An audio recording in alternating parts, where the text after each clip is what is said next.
Elle était fraîche, dans la fleur de l'âge.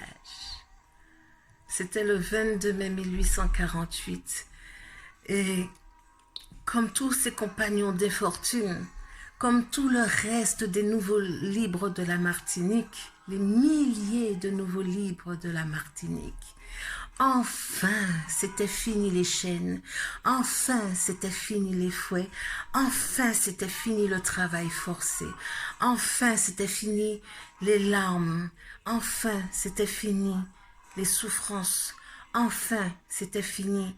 Ils avaient gagné leur liberté à la sueur de leur front, au sang de leurs veines, à la douleur, aux cris et aux larmes. Enfin, ils avaient gagné cette liberté. Mais la désillusion est vite tombée comme un coup près. Et non, ma chérie, tu ne partiras nulle part, parce que tu n'as nulle part où aller. Et oui, c'était le petit cadeau bonus de Papa Schellcher. Ça faisait partie du petit kit de l'abolition de l'esclavage. Ces 10 décrets, et parmi ces 10, il y en avait un qui était pas mal. La loi contre le vagabondage. Elle a dû rester dans la plantation. Son maître est devenu son patron. Elle devait payer son loyer et acheter sa nourriture, mais elle n'avait pas le droit de partir. Le béquet a continué à la considérer comme son bel meuble. Pour lui, c'était tellement sa chose que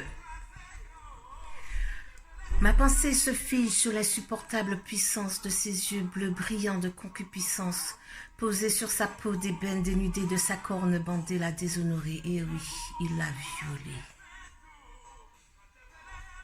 Ce qui arrivait à mon arrière-grand-mère n'est qu'une toute petite goutte dans l'océan de malheur, de souffrance, de torture, d'inhumanité qu'ont subi les Martiniquais, les Guadeloupéens, les Guyanais et même après l'abolition de l'esclavage. C'est pour cela que le 22 mai 2020, j'étais de ceux qui ont déboulonné les statues de ce monsieur Schellcher. Ce monsieur qui n'a servi que les intérêts de la France, des francs-maçons et des béquets. Mais nous, les nègres, pas de répit pour les nègres.